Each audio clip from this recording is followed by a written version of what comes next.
Hello and welcome to the FinTech Finance Virtual Arena. I'm your host, Doug McKenzie, and on today's session, we're going to be looking at unlocking digitisation for SMEs and how the banks are really seizing this opportunity and maybe look at some of the opportunities that are still there. And joining me, I have three guests who are right at the heart of business banking, and I'm really excited to introduce them. So I'm going to get straight onto it and introduce Dr. Oliver Prill, the CEO of Tide. Dr. Oliver, how are you doing here today? We called doctor for a long time. The last time I think it was on an airplane, when people got very worried. But leaving that aside, I'm really well. Airplanes seem like a long time ago, don't they? So we're delighted to be here. I'm the CEO of Tide. Tide is a business finance platform that basically helps small business owners save time and money through their finance and admin.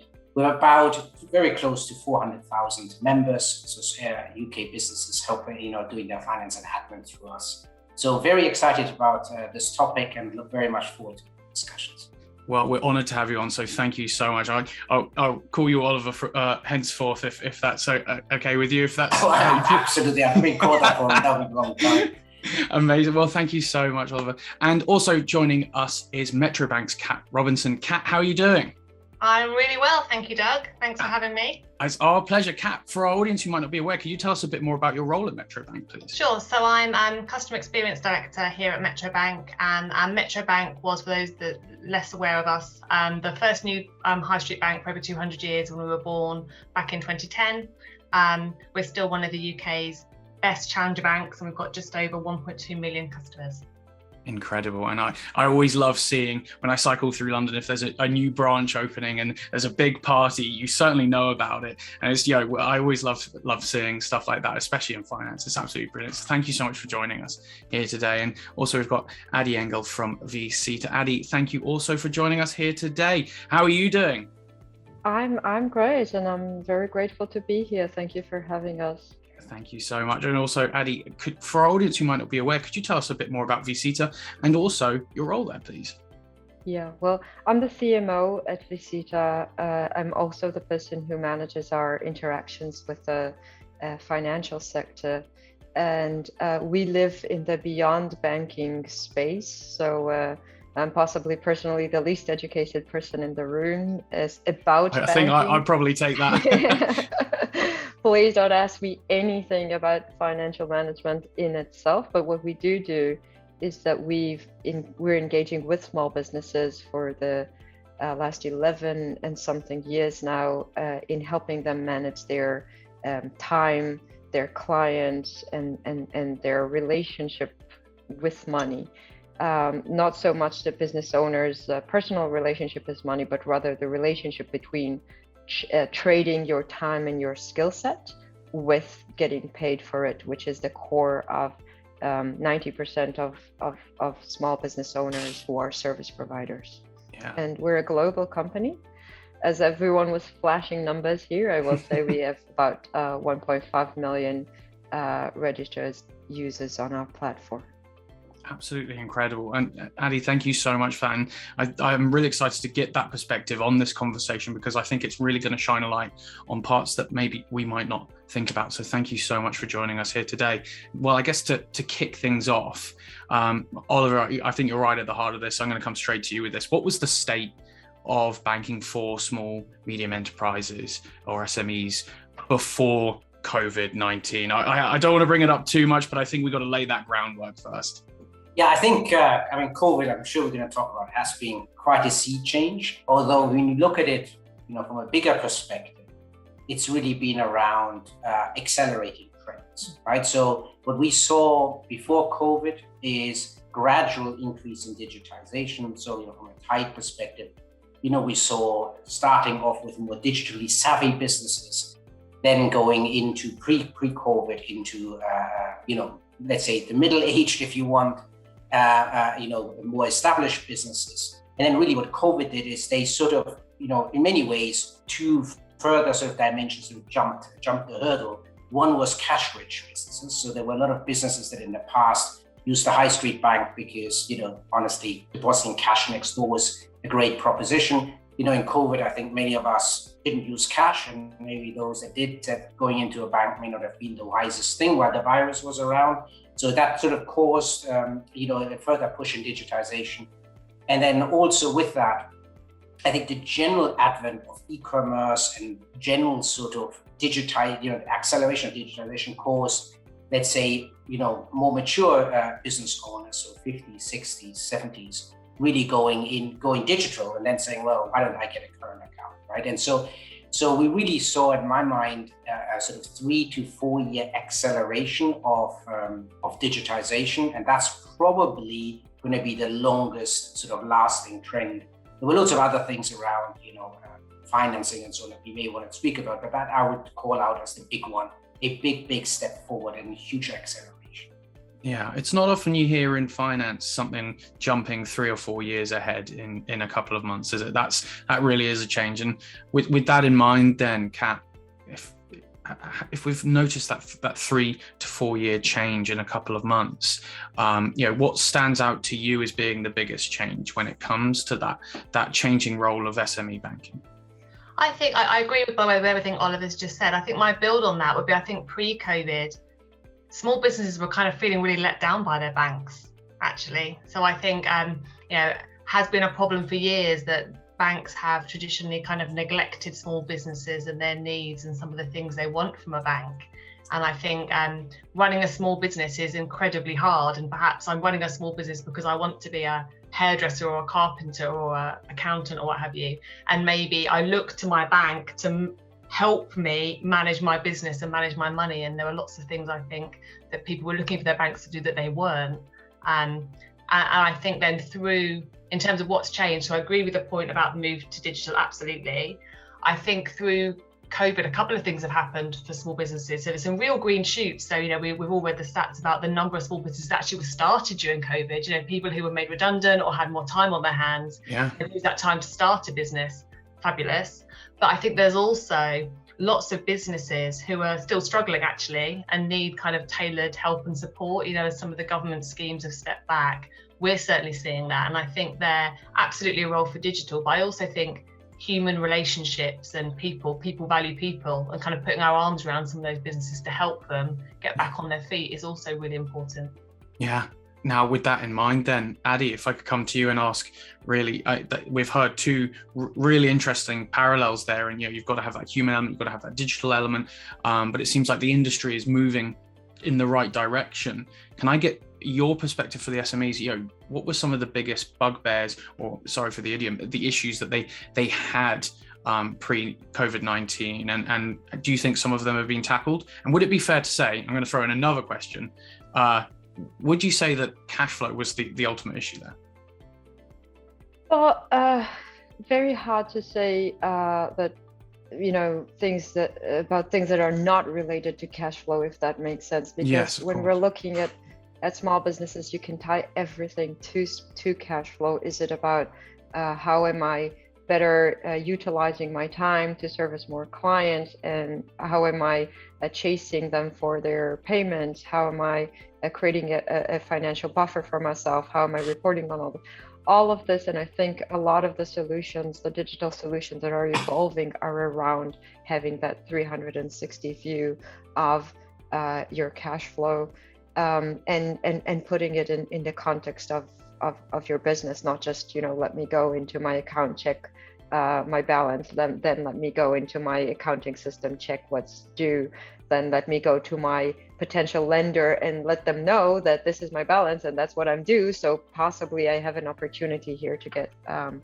to get lending. But in terms of, from an outsider's perspective, I think what we do see is that there was, I think, a sea change, but that possibly was a little bit before COVID, where a lot of the banking industry realized that digital is first and foremost an opportunity for the bank. They wanted to disrupt the traditional way that things were done. They wanted to create better customer experiences. They wanted to reduce costs for themselves, and first and foremost, become more efficient. What has probably not happened at the time is that the small business owners, the customers, needed to catch up with that digital transformation, and they needed to now speak the digital language to, when there wasn't a branch to there, you couldn't no longer come to the your local branch with your best suit, meet the branch manager that and that essentially they would vouch for you that you're eligible for a loan, which is how things used to be. So I think what we are seeing right now is kind of the small business owners are now having to catch up with the ecosystem and make sure that their records are digital, and then therefore they can share it with the bank, or that and we've seen that in the US, for example, where a huge percentage of the small businesses who applied to the PPP scheme, the loans the government was offering through banks, couldn't actually get approved because there wasn't a good record of their existence as a business. Wow. So I think a lot of times we're talking about, how digital enables the small business to, offer better services, be more efficient, chase down whatever they need to, get rid of most of the administrative side of things, but it also creates a byproduct of an actual record of their existence. And that actual record of their existence is something that I think the need of this became more prominent during COVID. And that's very, very interesting transition for me. Yeah, and I think it's such a brilliant perspective. We so often on this show, we look at maybe some a kind of bit of lethargy from implementing digital strategies from institutions because of their size, but actually you see a lot of SMEs, they are also hamstrung by their ability to innovate because of the lack of time that they have. They're time poor, and it's interesting that we find in this vertical of finance, we're seeing this balance where actually the customer is taking a time to digitize themselves to make use of what the bank is able to provide. And I think that's so exciting to think, because it shows the banks are really on it. And with that in mind, then one thing that we have been bringing up slightly, and I kind of twisted the question slightly by asking about cash flow. Oliver, if I could come to you and ask, looking at payment visibility and clarity, how important is that for both the banks and both the SMEs at the same time, to be able to know where their customer is, but also for the small business to also know where their money is going? I think it's essential. I think not COVID related, but most small businesses, they would love to, usually don't have the capacity to build up a lot of buffering. From the credit point of view, we do know that there is 1/3 that do have a lot of cash, right? And so for them, it's really about digitization. It's about saving time, etc. So business like IT contractor, if you want an avatar. You have 1/3 that are inherently credit unworthy. So actually, whatever people say, actually credit is actually not the right solution for them, because it would make matters worse. But they can be helped a lot on the cash flow side by what Adi was saying around tools and processes to help them see their positioning, manage it better. Because often this third of businesses fall over, even though they're inherently credit unworthy. A lot of what kicks them out is the unpaid invoice, the unwritten, the invoice not written on time, the invoice not chased, maybe some of the expenses paid too early. It's that sort of thing on 1/3. And then 1/3 are credit worthy. And for them, a lot of the cash flow is around making sure that they, they can actually leverage this credit that is available to them for working capital, but also for investment purposes. Right? So they're very different segments in our view in SME. And again, when we speak about SME, we really mean the micro, right? Which is really no formalized finance functions. So you're really relying either on the owner or their trusted lieutenant to sort of do the legwork. Right? That's very different to, in our view, to the maybe large, small, or even mid-sized businesses who sort of have a character, have an organized finance function, and therefore are much more corporate-like, maybe not in financial standing, but in terms of organizational capability than a micro business. So, we look at these three segments and we see very different needs for support. But absolutely, cash flow cuts across all three of them. Interesting. And with that in mind, I think that's going to be so exciting, seeing that go on into the future. And with that in mind, then when you look at innovations happening in the payments industry, it seems to be ever constantly changing, but also we're seeing global standards change at the same time. And with that in mind, then I'm just going to kind of focus on the same question that Oliver brought up, Kat, if I could come to you as well. But looking at that payment visibility as well, we're seeing we're seeing medium-sized businesses and even actually some small businesses send payments cross-border now. And we're seeing payments change in ways that have never really been seen before COVID. So with that in mind, how important are payments being connected to customer experience going forward? I think that I think that there's a lot we can do to better help our customers through some of that visibility and clarity, and maybe some less obvious things. So for example, we will be better able to identify when our customers need some help, actually. So maybe when customers are struggling and need some help, which might be financial management support, it might be kind of support to their broader financial well-being, or equally where we can help. So to the credit point, I know that Oliver raised before, because we have all this data, we should no longer have to ask a customer, what their father-in-law's inside leg measurement is when they're applying for a loan, because we should know, because we have this wealth of data. So I think it's also thinking beyond the kind of the obvious in terms of payments, kind of some of the extra things we can do with that information to really help and support customers. Yeah, I think it's quite exciting. Yeah, really help small businesses. And with that in mind, then Adi, you and I have already brought up earlier in this conversation that SME owners are typically time poor, and obviously customer experience is right at the heart of that. So how critical do you guys see it at Vcita as ease of use being the critical element to a lot of these innovations? Because it's brilliant having the financial product right there, but also I'm guessing is customer experience also the key offering at that point as well? Yeah, absolutely. And I think we in enterprise language, you would normally refer to Vcita as a CRM, which is something that we would never use talking to our customers.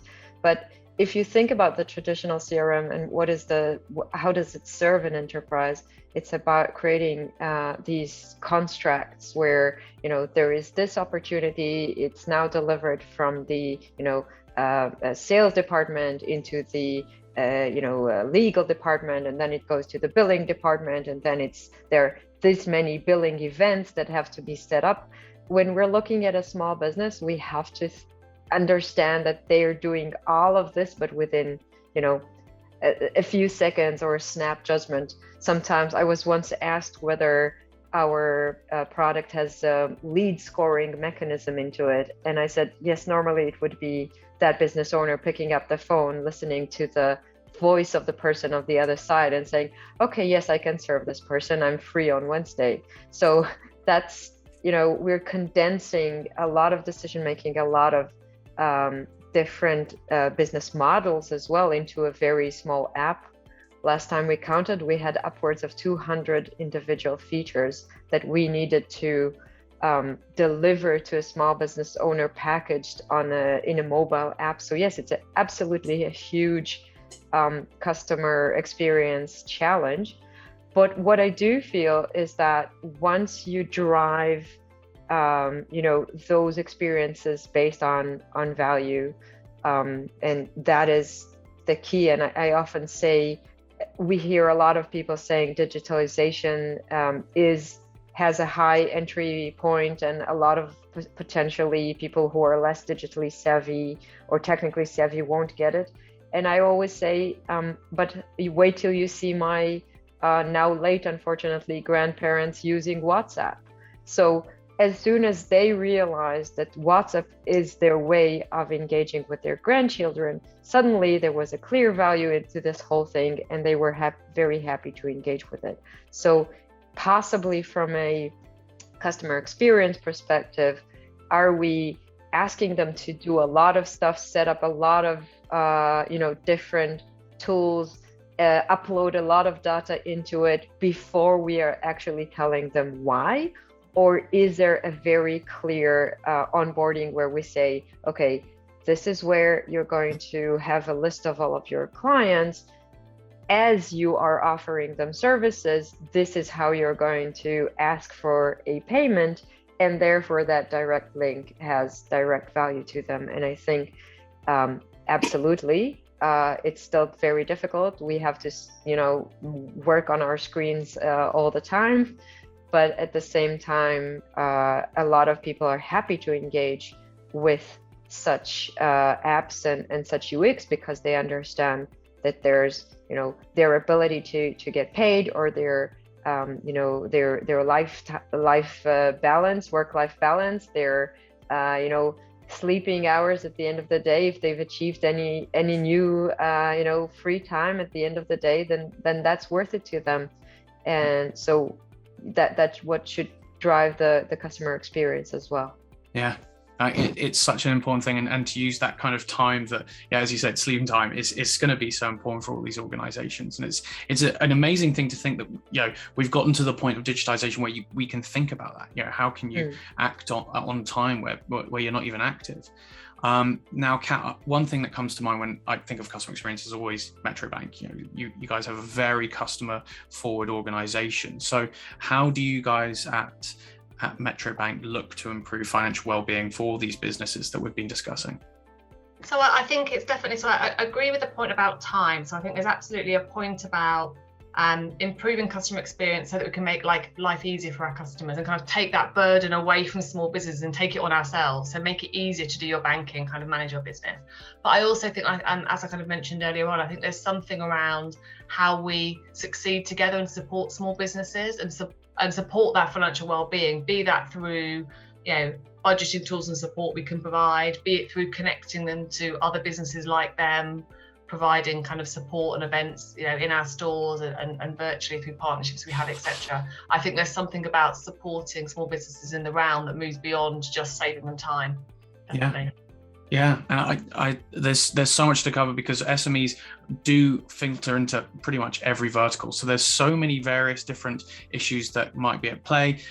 So it's almost a thankless task.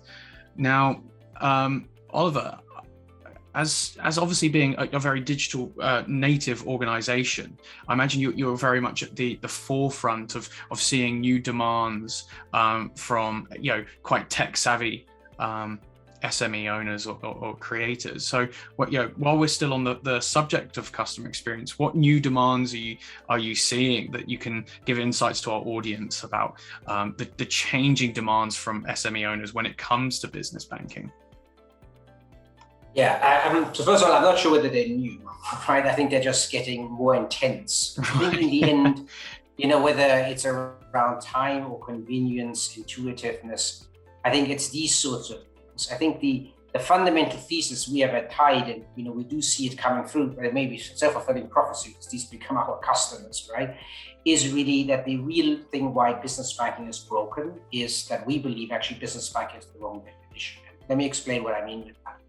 What you do is that a business doesn't do business banking, right? What it does, it writes an invoice, it may need to factor the invoice, it chases the invoice, it needs to account for the invoice. The invoice needs to be attached to the payments, etc. So really what all these workflows a small business has, and I completely agree with Adi, they're actually often not different people doing their workflow, the same person. They cut across different products, and many of them technically cut outside banking. That's where the thing is broken. So the thing we at Tide try to do is we relentlessly try to focus on this connectivity, right? So everything flows and works seamlessly together. And this could be for very many reasons. And this is why people demand it. First of all, people are not in business to do finance and admin. It's a necessary evil. I mean, maybe with the exception of accountants and IFAs and so on, that try to go into the finance. Most business owners, almost all business owners I've ever spoken to, don't like finance and admin. Right? And so it's a necessary evil. Many of them are not particularly good at it and they don't have time for it, right? And so the way we think that it's best solved is by everything working seamlessly together, everything being connected. And we see that if you ask me about what is changing, we've seen this for a while now, but I think us people have better digital experiences across the sort of digital universe, right? So from anything else they use, Adi sort of gave the example of WhatsApp, which is very intuitive, right? people no longer have the time, will no longer spend time to learn. Everything has to work. The standard is very high, and they get very upset very quickly when things don't work well together. And so the thing we really see is, rather than new demands, we see really raising demands, right? The requirement gets ever higher, and it gets ever more demanding, and there's very little sympathy for things not working well and not working well together. Right? So that's probably the biggest trend that we are seeing in terms of changing preferences or enhanced preferences. Yeah, it goes back, when I was saying it's almost a thankless task, because it's gotten to the point where no longer is someone going to be banking with the same organization for their whole lives just because they banked with them before. We've entered into this whole new paradigm where actually it's a very consumer focused market, and they can have that decision. And Adi, obviously, you brought up the instance of WhatsApp as Oliver also mentioned there. But I'm interested, do you also see these as not new demands? Do you agree with Oliver, or is there a bit of both? Are there some new demands, as we're seeing, for instance, WhatsApp is now being, if you don't offer it, are people going to find that weird? Yeah, well, I think I've heard a saying today about academic research, and one of the researchers said there are a lot of simple models, just not a lot of simple people. And I think one of the things that we're trying to do is we are trying to put a huge segment that's 90% of the population, over 50% of employers in any economy, into a box and say, are they asking us for more? I would say what's going on at the moment is yes, there is a lot more understanding of what is a simple customer experience, and people know how to use things, so they will get more frustrated with us if we're not helping them with things. At the same time, I also see often patience with models that are completely, legacy concepts, because, people don't like to change, because people are afraid of change, because it's easier for me to stick to my pen and paper than try to do this new thing. So I also see some frustration with us badgering them to, you should digitalize, you should do.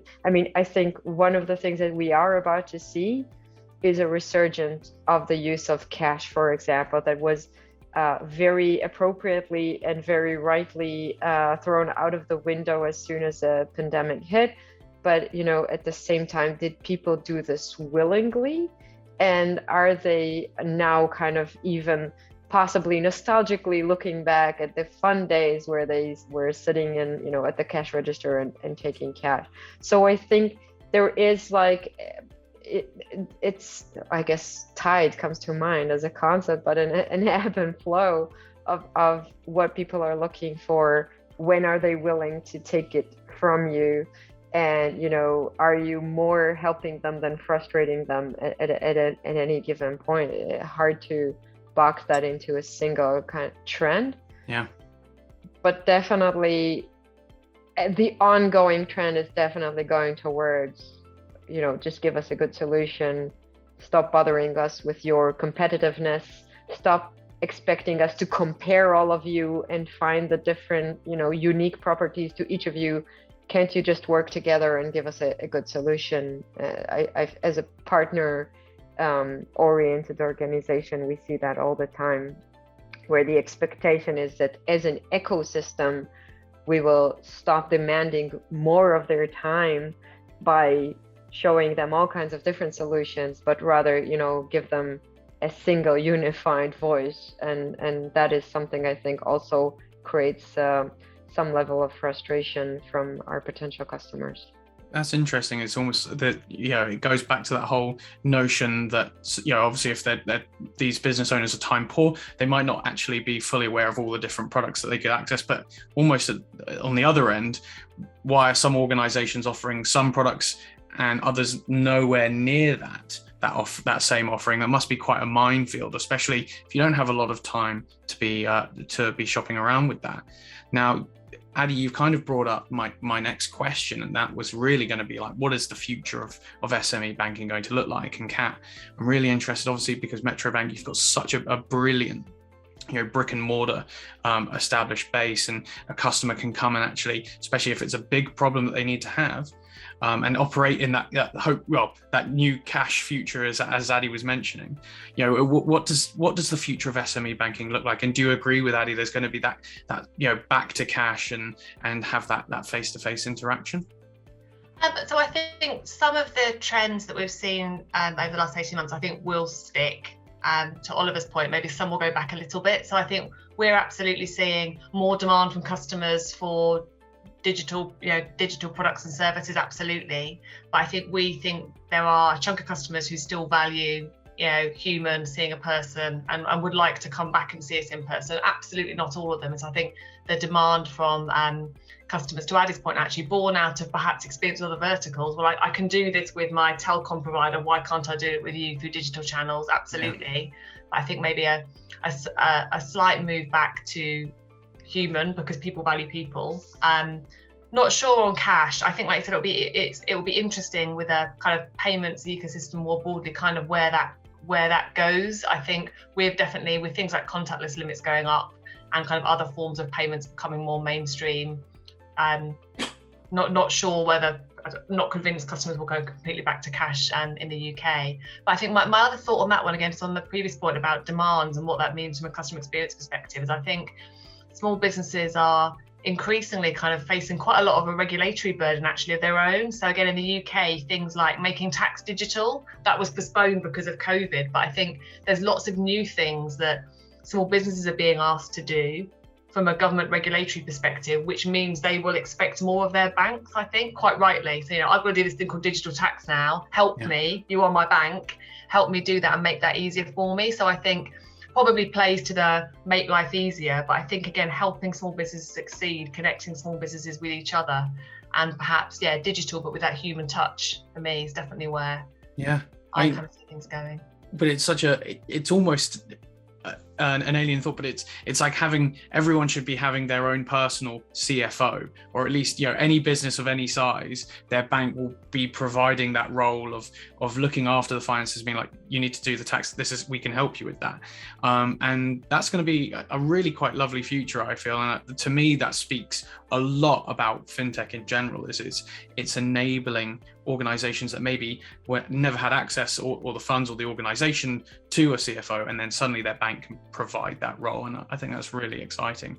Really balanced argument there in terms of seeing a bit of balance between both cash and also face-to-face, but also digital. So I guess, Oliver, to kind of wrap things up then, I'm also really excited to hear your perspective in terms of where the future of SME banking goes. I know you're coining the term that you almost don't want to look at it like business banking. It's something different. Where's that going to go in the future? So I think we see sort of a couple of trends, right? So first of all, I think the whole notion that there was one model of old, right, the universal bank, and there will be one model in the future, I think is a thesis we don't subscribe to.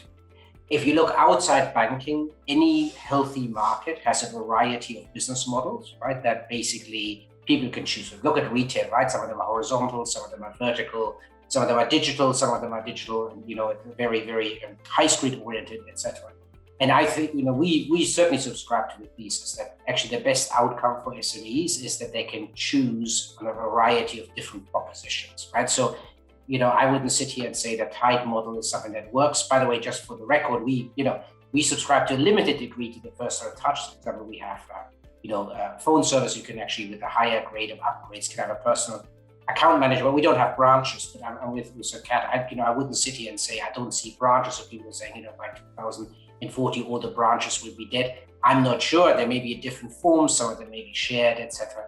But I think the richness, the key thing that I would say is SME is a very, very diverse sector. People have very different needs, they're very different industries, they're different level of sizes, different demands, and they will need different propositions. And so, we are a strong advocate of, diversity in propositions. That's, I think, what will happen. There will not be one model that will succeed. There will be a variety of models. And if not, then it needs to be further government intervention. As far as cash is concerned, that was your more specific question. I think we do monitor that quite a bit. We saw complete dry up of cash during the pandemic. We now saw some of it coming back. It's at much lower levels. And also the interesting thing is, to Kat's point, is also the way cash is used is very different. The interesting thing is, and so this is a very moot point, but before the pandemic, we saw a lot of small cash transactions. That seems to interestingly have largely gone away. But I think with the higher contactless limit in the UK, plus people all being used to it, you're almost like if you're at a coffee shop and you try to pay cash, people look at you while you're blocking the queue, right? It's that sort of thing where maybe a few years ago, it would have been the other way around, right? Why are you making complicated card payment? So I think that the way to use cash is also very different. We do know there's some not so great use cases for cash. That probably will make cash has a long way to go. But we certainly wouldn't subscribe to cash coming back in a big way. But there will be for a long time a long tail on cash. So diverse business models with some continued role of cash. Yeah, be my bet for the future. And well, I think that remains what has been resonated throughout the whole conversation. Is it seems that there's a wealth of choice, not just from customer experience options and ways of onboarding, but also ways of paying, and payment channels are evolving, and having that choice is key to enabling SMEs to thrive.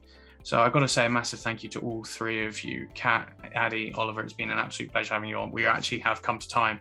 So I've just got to say a massive thank you to you, and also obviously our audience as well. Thank you so much for watching. You can catch the rest of the series over at ffnews.com and of course YouTube, but especially LinkedIn, of course, where you'll see me in the comments. And so lastly, Kat, Adi, Oliver, thank you so much and have a lovely rest of your day. Thank you and goodbye. Thank you for having us.